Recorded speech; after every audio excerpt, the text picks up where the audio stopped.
Une scène surréaliste, digne d'un scénario de film d'horreur, capté par une caméra de surveillance.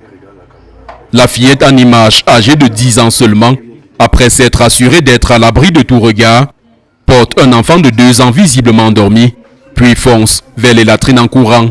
Quelques minutes plus tard, elle retourne toute seule. Les faits se déroulent dans cet orphelinat, situé en Djeleng, un quartier de l'arrondissement de Bafoussam 2e.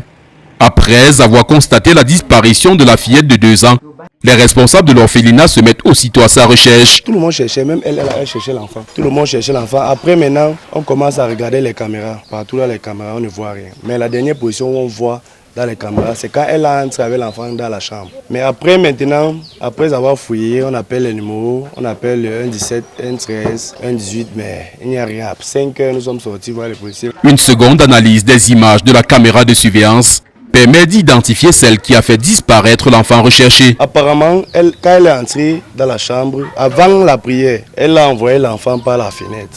Et sortie maintenant prendre l'enfant, aller vers la porte, guetter. Quand elle voit qu'il n'y a personne, elle court, elle va vers les toilettes. Elle fait peut-être 5 minutes aux toilettes et après elle ressort sans l'enfant. On a su que c'est elle qui a jeté. Pendant son audition, la fillette de 10 ans avoue avoir jeté l'enfant recherché dans la fosse. Sa dépouille y a d'ailleurs été extraite par les éléments du centre de secours des sapeurs-pompiers de Bafoussam. Ils ont cassé les bords de la toilette parce qu'apparemment, c'est comme si elle a forcé l'enfant dedans. Ils ne pouvaient pas la faire sortir sans casser les toilettes. Lors, la fillette criminelle, apprend-on, a été accueillie dans cet orphelinat il y a environ 6 mois pour un encadrement psychologique après avoir été victime de viol dans sa famille.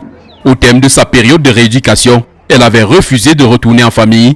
Elle se trouve pour l'heure dans une cellule de la brigade de gendarmerie de Djeleng. La dépouille de l'enfant jetée dans la fosse, quant à elle, se trouve à la morgue de l'hôpital régional de Bafoussam.